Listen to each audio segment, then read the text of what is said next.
Greetings and welcome back to the Deep Dive. Today we're on a mission for efficiency, really, giving you a true shortcut to communication. We received a fantastic collection of sources, and they're not textbooks, they're more like guides focused entirely on the real English you can use, like today. Yeah, and that's so important because learners often feel just completely overwhelmed. Right. They're diving into grammar manuals, Mhm. verb conjugations, and what these sources did so brilliantly was identify that crucial 20% of the language. That gives you 80% of the utility. Exactly. That's the ratio. That's the kind of ratio we love. I mean, you want practical knowledge and you want it quickly. This Yeah. isn't about linguistic perfection. Not at all. It's about instant real-world fluency. We're sort of cutting through all that academic noise to deliver the exact conversational patterns that unlock daily life. From ordering a coffee to making a friend. Precisely. The foundational philosophy we synthesize from the stack is really this. Communication is a door. A door. Okay. And your ability to open it is just far more important than, the exact polish of the brass handle. So it doesn't have to be perfect. If the message gets across politely and clearly, you've succeeded. That's it. Okay, let's unpack this then. Our deep dive mission is structured around pulling out the most effective, stress-free phrases across, 7 common situations. That's 7 high-stakes, everyday situations. And the first one is always the hardest, establishing that initial connection. The first conversation. It's often the most anxiety-inducing, for sure, but the sources show that in English, the script for it is incredibly simple. And the secret is? Simplicity and politeness. Yeah. Focusing only on the absolute essentials. So that essential opener is like non-negotiable. You start with hello or hi, nice to meet you. Hi. And then immediately follow that with your name. Not just blurting out your name, but framing it like I'm Mike or my name is Mike. And the sources really stress not adding any complexity right You there. don't overdo it. Exactly. That simplicity sets you up perfectly for the 2 standard, almost universal follow-up questions you'll get in a casual setting. They're like social scripts. The first one is always geographic, right? Where are you from? Always. And I find it interesting that the suggested answer is always so short. You just say, I'm from Brazil, or I'm from Tokyo. Yes. And that's critical. When you keep your initial response short, you give the other person something immediate and concrete to respond to. Ah, so you're not overwhelming them. You're not. If you launch into a long explanation, you might just lose them. And the second universal question is, what do you do? Which is, of course, about your job or studies. And again, the most useful answer is short. I'm a student. Or I work in a restaurant. So the key takeaway here seems to be short sentences, clear words, and a smile. That's the secret to success in those first few moments. Absolutely. Okay, so once you master greetings, you need that safety net. You have to know what to say when things go wrong. Or, when you just need help. When you're lost. I think most people fear asking for help because they're worried they won't understand the answer. That's the big hurdle. But you have to get over it. The sources all emphasized that the crucial starting phrase for any of these interactions is always, excuse me. It's more than just polite. Oh yeah, it functions like a verbal stop sign. It gets the person's attention and makes sure they're ready to listen. So once you have their attention, what's the shortest route to the answer? Simple questions. Where is the train station? Or how do we get to the library? The sources really pushed just asking directly. And people are generally willing to help. The data suggested that, most people in English-speaking countries actually enjoy helping when you're polite about it. That makes sense. But this is where it gets really interesting for me. The recovery phrases. The recovery phrases for when you don't understand the answer, which, let's be honest, is going to happen. It's almost guaranteed to happen. And this is the true shortcut to confidence. If you know how to recover, you'll never fear speaking. So what are they? If the directions are too fast or, too complicated, you just use these. Sorry, can you say that again? Simple. Or the incredibly useful, can you speak slowly, please? Knowing these lets you stay in the conversation. You don't have to just nod and walk away confused. That totally reframes the mistake, doesn't it? It's not a failure to understand. No, it's a necessary step in actual communication. Okay, let's transition. Once you can greet people and ask for help, the next daily obstacle is transactions and logistics. Right. Moving from social niceties to actually getting things you need. Shopping, ordering food. Let's start with the supermarket. It's a high-frequency interaction. The goal here is just simple identification and location. So if you can't find something, what's the best way to ask? Again, excuse me, followed by the most direct question possible, where's the milk? Do you have bananas? And the verbs are always simple. Always. Is, have, find. Stick to those. You can say, excuse me, where can I find rice? And you're golden. And then you get to the checkout, which has its own little script. A very repetitive script, which is great for practice. Cashier's going to ask common questions like, Do you have a bag? Or do you need a receipt? exactly. And the sources advise practicing those two questions and your answers until they're automatic. Yes, please. No, thank you. And there's a psychological benefit there, isn't there? A huge one. By mastering these simple, repetitive interactions, you build this foundation of confidence. It makes the next, more complex thing feel, well, manageable. I can see how those small wins would build up. Okay, let's move to the restaurant. That can feel more intimidating. It can, but it doesn't have to be. There's a really simple, followable pattern. Okay, walk us through it. You walk in, the host asks, how many people? You just answer, just one person, please, or two people, please. Specific number, add, please. And if you're not ready to order, if you need a minute with the menu. A short, polite phrase.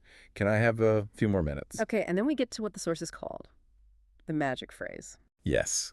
This is probably the most efficient, universally applicable phrase in English for getting something. Yeah, it is. Can I have Yeah. the chicken sandwich, please? Can I have a salad, please? Why is can I have so much better than something like I want? It's all about the social register. I want can sound demanding, even rude. Can I have is a polite request. It shows respect. And it's really that universal. Oh, absolutely. It works in a coffee shop, a supermarket deli, a fancy restaurant. Can I have the menu? Can I have the water? And crucially, can I have the bill? Wow. If you master that one structure, you've basically unlocked half the transactions in daily life. That's a powerful linguistic nugget. And if we connect this to the bigger picture, it just reiterates the huge value of two simple words, please and thank you. Conversational lubricant? That's a great way to put it. They simplify every single interaction. You can get away with imperfect grammar if you nail your please and thank you.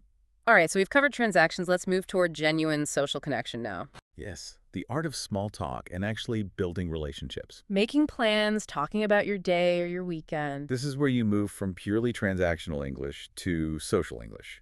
Yeah. It's a bit more casual, but the structures are still very, very simple. So how do you start a friendly social interaction? The sources recommend using really casual phrases.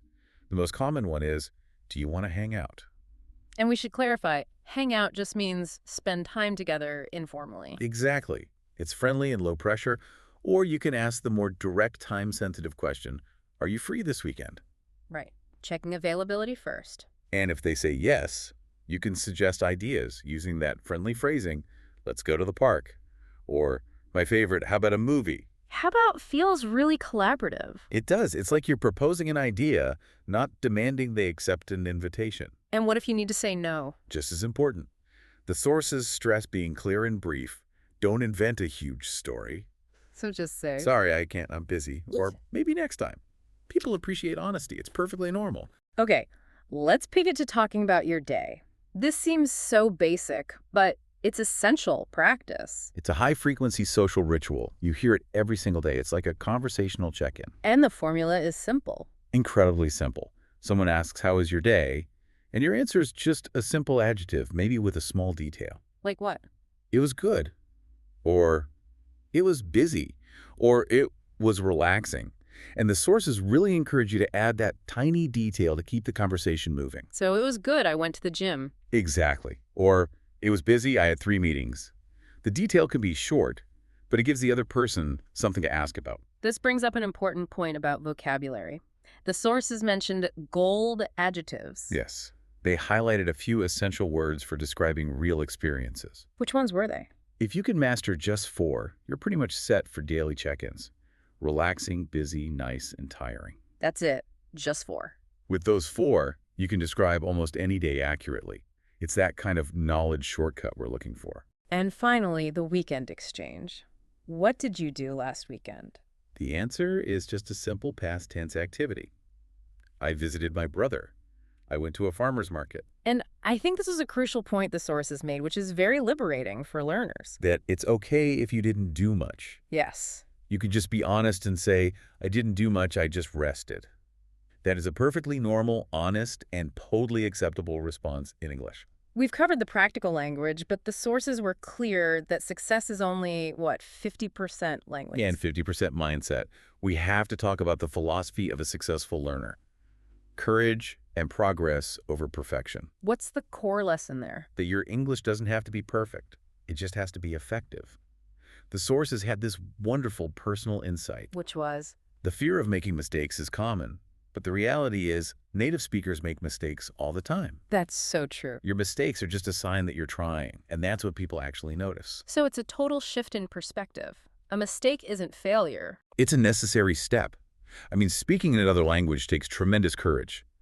The sources reminded us that every single word you say, every time you start a conversation, that's a small victory. And those small victories make you braver for the next one. They build on each other. So don't wait for the perfect moment or the perfect sentence. Small, repeatable actions. Like ordering that coffee. Or writing one short text message. Or just saying hello to your neighbor. These small things build big, lasting confidence. Okay, to make that philosophy really solid, you synthesized 5 final tips from the sources. Yep, 5 actionable steps for real-life fluency. Let's run through them. Tip number 1. Listen every day. And not just academic stuff. Put on music, a podcast, a short video. Just let the rhythm and the sound of the language wash over you. Tip number 2.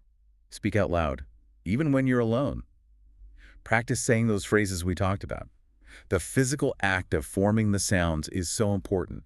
It trains your mouth and your brain at the same time. Tip number 3. Don't fear mistakes. They're just data points. The moment someone corrects you or you realize you made a mistake, you've just learned faster than if you'd stayed silent. Tip 4. Celebrate your progress. Yes. Don't measure yourself against a native speaker. Measure yourself against where you were yesterday. One new word is a success. Acknowledge it. And the last one, tip number 5. This one underpins everything. Be patient with yourself. Learning takes time. Consistency will always beat intensity. You will get there step by small step. Those are powerful, really grounding tips. Before we wrap up, let's do a quick review of those 5 essential phrases. Yes, the ones you should practice until they're like muscle memory. Okay, number 1. Nice to meet you. Essential for meeting someone new sets a great tone. Number 2. Can you help me, please? Yeah. Your safety phrase for any moment of confusion or need. Number 3.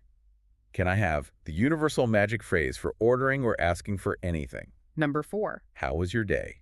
To start a friendly conversation and practice those gold adjectives. And number 5, maybe the most valuable of all. Thank you. Use it everywhere, always.